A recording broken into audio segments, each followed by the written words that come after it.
Hi, I'm Ashley, and today we're going to talk about using commission-based income to qualify for a mortgage.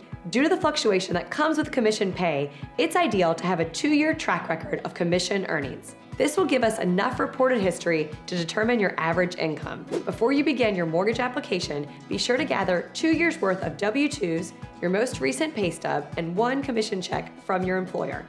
Some loan programs may also require verbal or written verification of employment. This information will help us verify your income and determine your loan approval. If you just started earning commission pay, don't assume that your process stops here. There are loan programs available that will accept less than 2 years of documented commission.